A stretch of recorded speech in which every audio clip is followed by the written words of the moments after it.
अस्सलाम वालेकुम। इस वीडियो में हम non steroidal anti inflammatory drugs की बात करेंगे विच आर एनसेड्स। तो सबसे पहले मैं एनसेड्स की क्लासिफिकेशन बता देता हूँ क्योंकि क्लासिफिकेशन इज इंपॉर्टेंट। ये दिस होल इज एनसेड्स की क्लासिफिकेशन।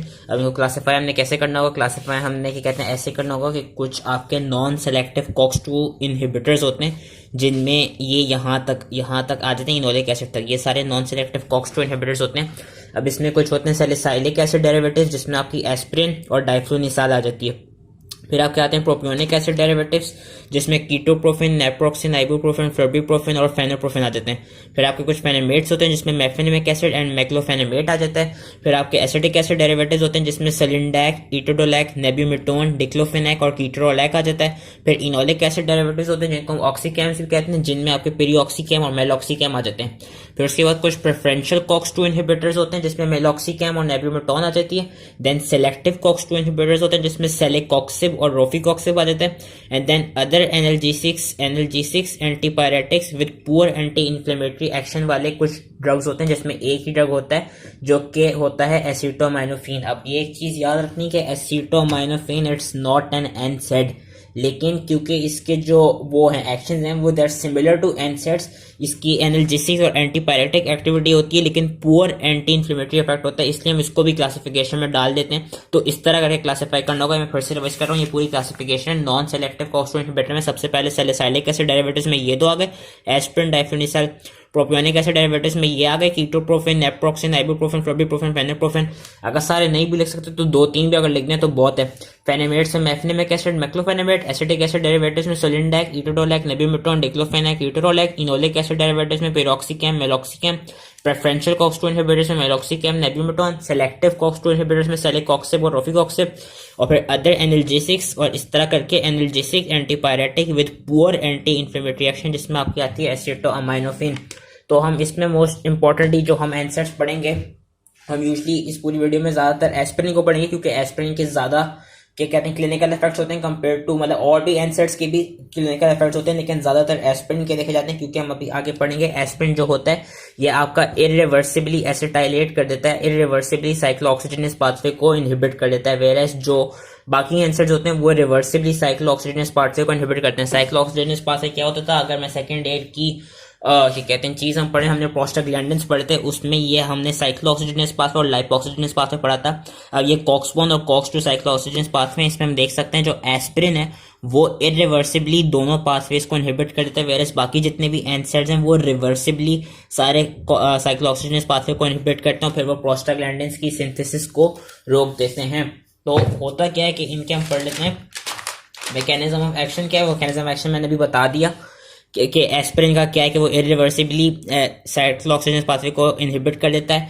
और इसमें याद रखना कि जितने भी आपके वो होंगे एंसर्स उनके तीन मेन फंक्शन होते हैं, they are anti inflammatory, analgesic और एंटीपायरेटिक। फीवर को रोकते हैं, इन्फ्लेमेशन को रोकते हैं और पेन की सेंसेशंस को रोकते हैं। एंटी इन्फ्लेमेटरी एक्शन कैसे? एंटी इन्फ्लेमेटरी एक्शन ऐसे ही है कि जैसे जब वो इनहिबिट करेंगे साइक्लोऑक्सीजनेस पाथवे को तो प्रोस्टाग्लैंडिन्स की सिंथेसिस कम हो जाएगी जिसकी वजह से इन्फ्लेमेशन की मीडिएशन इतनी नहीं हो पाएगी।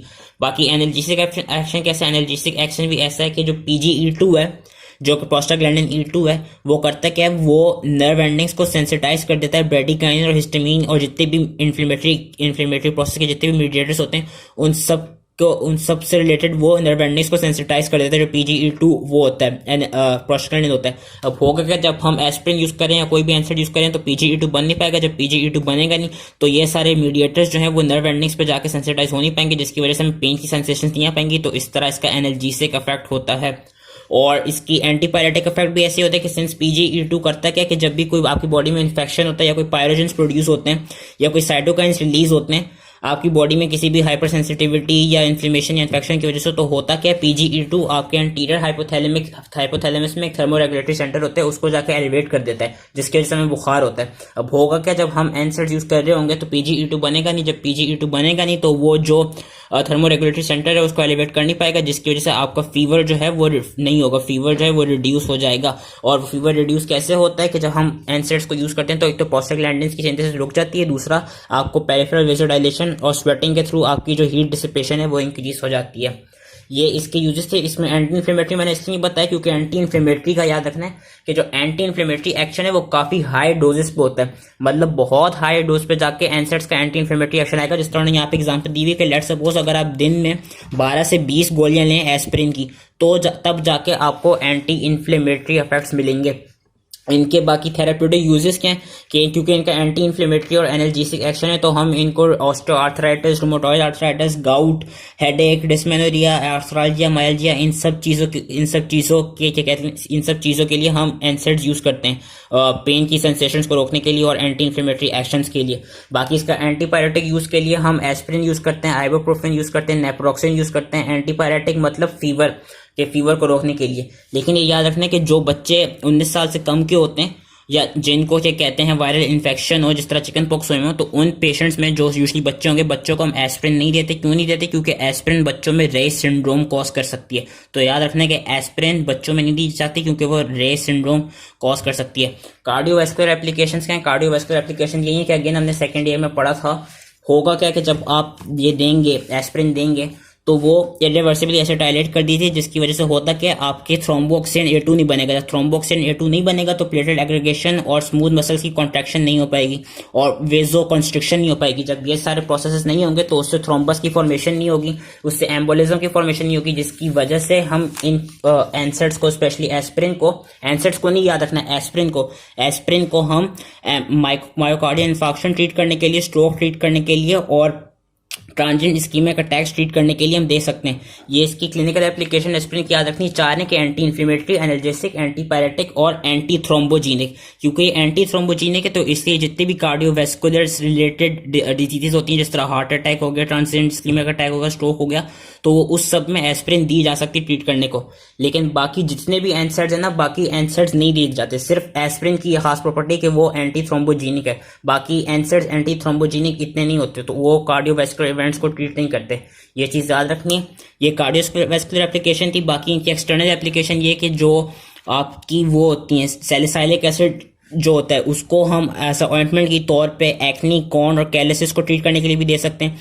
दूसरा आपकी क्या कहते हैं, कुछ आर्थराइटिस की क्रीम्स होती हैं या कुछ स्पोर्ट्स रब्स होते हैं, उनमें भी आपका एक मिथाइल सैलिसाइलेट डला होता है जो कि इरिटेशन को कम करवाता है। बाकी डिक्लोफेनेक भी टॉपिकल जेल या सॉल्यूशन की फॉर्म में मिलती है, ये भी आप ऑस्टियोआर्थराइटिस को ट्रीट करने के लिए ले सकते हैं अपने नीज और हैंड्स में, जो डिक्लोफेनेक होती है। बाकी ऑकुलर फॉर्मुलेशन के तौर पे कीट्रोलेक आती है। कीट्रोलेक क्या करती है, जो एलर्जिक सीजनल एलर्जिक कंजंक्टिवाइटिस होती है या आई में जो अगर कोई इन्फ्लेमेशन होगी तो उसको ट्रीट करने के लिए हम कीट्रोलेक ले सकते हैं। ये इसकी एक्सटर्नल एप्लीकेशन थी, इसके थेराप्यूटिक यूजेस में से।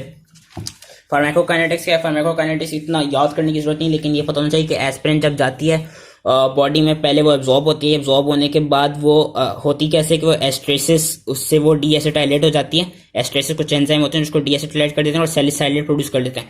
अब सैलिसाइलेट क्या करेगा, सैलिसाइलेट लिवर में जाके उसकी कॉन्जुगेशन होगी और वो अपने वाटर सोल्युबल कॉन्जुगेट्स में कन्वर्ट होकर फिर वो रैपिडली उससे निकल जाता है, यूरिन से निकल जाता है। लेकिन ये याद रखना है कि ये तब होता है जब हम उसकी लो डोजेज हों, और तब होगा कि तब सैलिसाइलेट की जो हाफ लाइफ भी होती है वो अराउंड 3.5 आवर्स ही होती है। अगर हम एस्पिरिन की डोज बढ़ा दें कि मतलब हम उसको 12 से 20 दिन में 12 से 20 एस्पिरिन खाने लग जाएं, तो होगा क्या कि ज्यादा से ज्यादा एस्पिरिन मेटाबोलाइज होगी। जब ज्यादा से ज्यादा एस्पिरिन मेटाबोलाइज होगी तो ज्यादा सैलिसाइलेट बढ़ेगा, जिसकी वजह से सैलिसाइलेट की जो हाफ लाइफ होगी वो बॉडी में 3.5 आवर से बढ़ जाएगी 15 आवर्स तक। तो याद रखना था ये सिर्फ तभी होगा जब आप एस्पिरिन की वो ज्यादा लें, क्या कहते हैं, कॉन्सेंट्रेशन ज्यादा इंजेस्ट करें। और जब ज्यादा सैलिसाइलेट होगा तो उससे होगा ये कि सैलिसाइलेट आपका यूरिन में जाके उससे यूरिक एसिड के साथ वो करेगा, कंपीट करेगा उसमें एक्सक्रीशन में, जिसकी वजह से ये भी हो सकता है कि यूरिक एसिड आपका बॉडी में रह जाए और सैलिसाइलेट आपका बॉडी से एक्सक्रीट आउट हो जाए। और अगर यूरिक एसिड आपका बॉडी में रह जाएगा देन आप गाउट की तरफ जा सकते हैं। So that was related to क्या कहते हैं high dose of salicylic acid. बाकी अदर एनसेड्स के भी फार्माकोकाइनेटिक्स यही होते हैं कि वो अब्जॉर्ब होती हैं, अब्जॉर्ब होने के बाद लिवर में मेटाबोलाइज हो जाती हैं एंड देन वो अपनी इनएक्टिव क्या कहते हैं इनएक्टिव फॉर्म में जो इनके मेटाबोलाइट्स होते हैं वो इनएक्टिव होते हैं और फिर वो एक्सक्रीट आउट हो जाते हैं यूरिन और फीसिस से। लेकिन इसका ये याद रखना है कि जो नेब्यूमेटोन और सलिंडैक हैं, जब वो मेटाबोलाइज होते हैं तो जब वो मेटाबोलाइज हो जाते हैं तो जो उनके मेटाबोलाइट्स बनते हैं वो इनएक्टिव नहीं होते, वो एक्टिव होते हैं। बस ये याद रखना था कि नेब्यूमेटोन और सलिंडैक के एक्टिव मेटाबोलाइट्स होते हैं और फिर वो भी यूरिन के थ्रू एक्सक्रीट आउट हो जाते हैं। अब एडवर्स इफेक्ट्स क्या है? एडवर्स इफेक्ट्स इनके बेसिकली ये हैं कि सिंस ये प्रोस्टाग्लैंडिन की सिंथेसिस को रोक रही हैं। तो जो प्रोस्टाग्लैंडिन्स के जितने भी वो एडवांटेजेस क्या कहते हैं फैक्टर्स थे वो सारे रुक जाएंगे। अब होगा क्या, जब हम क्या कहते हैं एनसेड्स लेंगे या हम एस्पिरिन लेंगे तो आपको जीआई ब्लीडिंग ज़्यादा होगी। जीआई ब्लीडिंग और पेप्टिक अल्सर्स के चांस ज़्यादा होंगे। वो क्यों होंगे? वो इसलिए होंगे क्योंकि जो प्रोस्टाग्लैंडिन I2 होता है वो गैस्ट्रिक एसिड की सिक्रेशन को इनहिबिट कराता है, और जो प्रोस्टाग्लैंडिन E2 और F2 अल्फा होते हैं वो स्टमक और इंटेस्टाइन में प्रोटेक्टिव म्यूकस की सिंथेसिस को इंक्रीज करते हैं। अब जब प्रोस्टाग्लैंडिन बन ही नहीं होंगे तो फिर ये वाले सारे प्रोसेस हो नहीं रहे होंगे, गैस्ट्रिक एसिड की सिक्रेशन इनहिबिट नहीं हो पा रही होगी, और स्टमक और स्मॉल इंटेस्टाइन में जो प्रोटेक्टिव म्यूकस है वो क्या कहते हैं सिंथेसाइज नहीं हो पा रहा होगा, जिसकी वजह से आपकी बॉडी में क्या कहते हैं जीआई अल्सर्स का, ब्लीडिंग का, पेप्टिक अल्सर डिजीज का, इसका ज़्यादा से ज़्यादा चांस हो जाता है। ये तब होता है जब आप ये इसका एक एडवर्स इफेक्ट है। दूसरा क्या है, मैंने कहा था एस्पिरिन के पास एक वो प्रॉपर्टी है एंटी थ्रोम्बोजेनिक, कि एंटी प्लेटलेट उसके पास प्रॉपर्टी है। अब जब प्लेटलेट्स नहीं बनेंगे तो उससे होगा क्या कि आपका जो ब्लीडिंग टाइम है वो प्रोलॉन्ग हो जाएगा। बाकी रीनल इफेक्ट्स क्या है कि हमें पता है कि कुछ प्रोस्टाग्लैंडिन्स होते हैं, जिस तरह प्रोस्टाग्लैंडिन E2 और I2 वो जो रीनल ब्लड फ्लो है उसको मेंटेन रखते हैं। अब जब हम प्रोस्टाग्लैंडिन की सिंथेसिस से रोक देंगे तो होगा ये कि जो रीनल ब्लड फ्लो है वो मेंटेन रह नहीं पाएगी, जिसकी वजह से सोडियम और वाटर की रिटेंशन होगी, और जब सोडियम वाटर की रिटेंशन होगी तो उससे आपकी बॉडी में एडिमा भी हो सकता है, आपकी हाइपरटेंशन भी हो सकती है, एंड इट कैन ऑल्सो क्या कहते हैं और आपको वहाँ एडिमा भी हो सकता है और साथ में आपको हाइपरटेंशन भी हो सकती है। कार्डियक इफेक्ट्स क्या है? कार्डियक इफेक्ट ज्यादातर COX-2 इनहिबिटर्स के देखेंगे, स्पेशली सेलिकॉक्सिब के होता क्या है कि जो COX-2 वाले हैं, जिस तरह हमने सेकेंडरी में भी पढ़ा था, वो करते क्या है कि वो जो COX-2 वाला पाथवे वो प्रोस्टाग्लैंडिन I2 की सिंथेसिस को रोक देंगे। जब PGI2 इनहिबिट हो जाएगा तो उससे होगा क्या कि उससे वेसोडाइलेशन नहीं हो पाएगी और प्लेटलेट एग्रीगेशन इनहिबिट नहीं हो पाएगी, जिसकी वजह से there is a high chance of stroke and there is a high chance of myocardial infarction. तो कार्डिक इवेंट्स ये तब होंगे जब आप जब आप सेलेक्टिव COX-2 इनहिबिटर ज्यादा देने लग जाएंगे, जिस तरह सेलिकॉक्सिब होता है। और इसके अदर एडवर्स इफेक्ट्स क्या हैं? अदर एडवर्स इफेक्ट्स इसके ये हैं कि वो सिंस वो साइक्लोऑक्सीजनेस पाथवे को इनहिबिट करते हैं तो वो लाइपोऑक्सीजनेस पाथवे को इंक्रीज कर देंगे। अब जब लाइपोऑक्सीजनेस पाथवे इंक्रीज हो जाएगा उससे ल्यूकोट्रांस की प्रोडक्शन ज्यादा होगी। जब ल्यूकोट्रांस की प्रोडक्शन ज्यादा होगी तो फिर जो एस्थमा है तो there is a high chance के जो एस्थमा और जो भी सीजनल एलर्जीज होती हैं उनके जो सिम्टम्स होते हैं वो ज्यादा से ज्यादा प्रोड्यूस होंगे, क्योंकि अब प्रोस्टाग्लैंडिन सिंथेसिस हो नहीं रही है, अब आपकी लाइपोऑक्सीजनेस पाथवे ज्यादा से ज्यादा बढ़ रहा है। तो ये एक और इसका एडवर्स इफेक्ट था। और बाकी इनका एडवर्स इफेक्ट ये देखा गया है कि they can cause headache, tinnitus and dizziness, और वो क्या कहते हैं सीजनल एलर्जी लाइपोऑक्सीजनेस पाथ वाले में चले जाएंगे तो वो यूटिका या ब्रोंको कंस्ट्रक्शन और एंजियोडीमा कॉज कर सकते हैं। इसमें एस्पिरिन के लिए जो एस्पिरिन के जो साइड इफेक्ट्स हैं या एडवर्स इफेक्ट्स हैं वो हम इस तरह याद रख सकते हैं। एस्पिरिन ए से एस्थमा इसलिए होगा क्योंकि लाइपोऑक्सीजनेस पाथवे चला जाएगा। एस से सेलेसाइलिज्म इसलिए होगा क्योंकि एस्पिरिन ज्यादा मेटाबोलाइज होगा तो उसका सैलिसाइलिक एसिड बढ़ेगा, सैलिसाइलिक एसिड जब बढ़ेगा तो सैलिसाइलिज्म हो जाएगा। अभी मैं सैलिसाइलिज्म बताता हूँ कि होता क्या है। और फिर पेप्टिक अल्सर वो हमने देख लिया क्योंकि जीआई गैस्ट्रिक इंटेस्टाइनल ट्रैक्ट में ब्लीडिंग होगी और अल्सर ज्यादा होंगे, क्योंकि हमने देख लिया एसिड की सिक्रीशन बढ़ जाएगी और प्रोटेक्टिव म्यूकस बन नहीं रहा। इंटेस्टाइन में भी इंटेस्टाइन ब्लड लॉस होगा। आर से रेस सिंड्रोम, मैंने कहा था कि एस्पिरिन हम बच्चों में नहीं देंगे, अगर बच्चों में देंगे तो उनको रेस सिंड्रोम कॉज हो जाएगा। दूसरा आई से इडियोसिंक्रेसी हो सकती है, और एन से फिर नॉइस जिसको हम टेनाइटिस कहते हैं। ये एस्पिरिन के साइड इफेक्ट्स, एडवर्स इफेक्ट्स हैं। अब बात कर लेते हैं सेलिसाइलिज्म की। सेलिसाइलिज्म होता क्या है कि अगर आप क्या कहते हैं माइल्ड सेलिसाइलिक टॉक्सिसिटी हो तो उसमें आपको nausea, vomiting, marked hyperventilation, headache, mental confusion, dizziness और टेनाइटिस होगा। लेकिन आप अगर ज्यादा डोज ले रहे हो और ज्यादा डोज की वजह से फिर होगा क्या, आपको माइल्ड सेलिसाइलिक टॉक्सिसिटी नहीं होगी, फिर आपको high form of salicylic toxicity होगी। उसमें जो सिम्टम्स होंगे वो बदल जाएंगे। उसमें आपको restlessness, delirium, hallucinations, convulsions, coma, respiratory metabolic acidosis और डेथ फ्रॉम रेस्पिरेटरी फेलियर, इस तरह के सिम्टम्स मिल सकते हैं। बाकी प्रेगनेंसी के लास्ट ट्राइमेस्टर में एनसेड्स नहीं देना चाहिए क्योंकि there is a high chance कि वो प्रीमेच्योर क्लोजर करा दें डक्टस आर्टेरियोसिस की।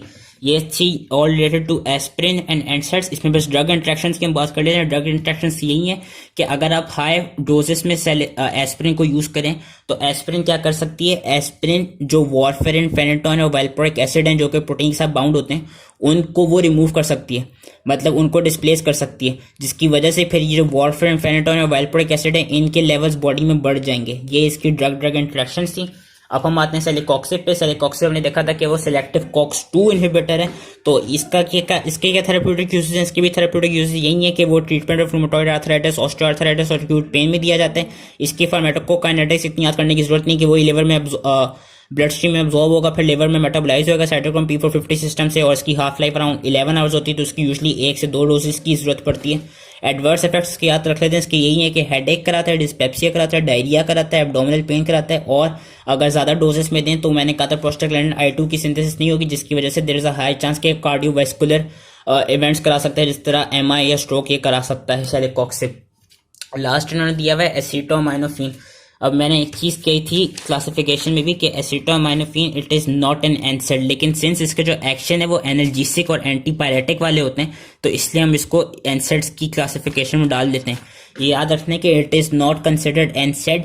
और इसके थेरेप्यूटिक यूजेस क्या है? इसके थेरेप्यूटिक यूजेस यही है कि सिंस इसकी एनाल्जेसिक और एंटीपायरेटिक एक्टिविटीज हैं तो ये फीवर को ट्रीट करने के लिए दिया जाता है और ये पेन को रिलीफ करने के लिए दिया जाता है। और ये बच्चों को हम देख सकते हैं क्योंकि ये रे सिंड्रोम नहीं कॉज कराता है। एस्पिरिन रे सिंड्रोम कॉज कराती है, आपकी एसिटामिनोफेन नहीं कराती, तो ये हम बच्चों को दे सकते हैं। इसकी फार्माकोकाइनेटिक्स ये है कि जब एब्जॉर्ब हो जाता है फिर ये लिवर में जाके मेटाबोलाइज जब होता है तो वहाँ पे कॉन्जुगेशन होती है और इसके इनएक्टिव ग्लूकोइनिडेशन होती है या सल्फ्यूरेशन होती है। लेकिन कुछ पोर्शन ऑफ एसिटामिनोफेन याद रखना हाइड्रोक्सिलेट हो जाता है और बना देता है एन एसिटाइल पैराबेंजोक्विनोनामाइन। ये अगर प्रोडक्ट याद नहीं होता तो हम NAPQI ये जो नैप की है इसको याद कर लेते हैं। ये इंपॉर्टेंट है, इसको याद रखना है। एन एसिटाइल पैराबेंजोक्विनोनामाइन क्यों याद रखना है? इसलिए इसको इसलिए याद रखना है क्योंकि ये लिवर में करता है क्या, लिवर में जो ग्लूटाथायोन होता है जो कि एंटीऑक्सीडेंट है, उसके पास कुछ सल्फाइड्रिल ग्रुप्स होती हैं, वो उनके साथ जाके रिएक्ट करता है और नॉन टॉक्सिक सब्सटेंसेस बनाने लग जाता है। अब इवन तो ये नॉन टॉक्सिक सब्सटेंसेस बनाते हैं और लो डोज में इसका कोई इतना इफेक्ट होता नहीं, लेकिन हाई डोजेस में इसके एडवर्स इफेक्ट ये होते हैं कि ये जब हाई डोज में होगा तो ज्यादा से ज्यादा एसिटामिनोफेन मेटाबोलाइज होगी। जब ज्यादा से ज्यादा एसिटामिनोफेन मेटाबोलाइज होगी तो फिर ज्यादा से ज्यादा एन एसिटाइल पैराबेंजोक्विनोनामाइन प्रोडक्ट बनेगा और वो ज्यादा से ज्यादा ग्लूटाथायोन की सल्फाइड्रिल ग्रुप से रिएक्ट करेगा, जिसकी वजह से होगा क्या, हेपेटिक प्रोटीन्स कम होने लग जाएंगी और उससे फिर क्या होगा कि हेपेटिक नेक्रोसिस शुरू होने लग जाएगी। तो इसलिए हम जिन पेशेंट्स में लिवर की कोई डिजीज हो, जिन पेशेंट को वायरल हेपेटाइटिस हो या क्या कहते हैं हिस्ट्री ऑफ अल्कोहलिज्म की, उन लोगों को हम एसिटामिनोफेन नहीं देते क्योंकि देयर इज अ चांस कि एसिटामिनोफेन जाके उनके लिवर में और डैमेज कॉज कर दे। So that was it all related to NSAIDs. I hope easily समझ में आ गया हो एंड थैंक यू।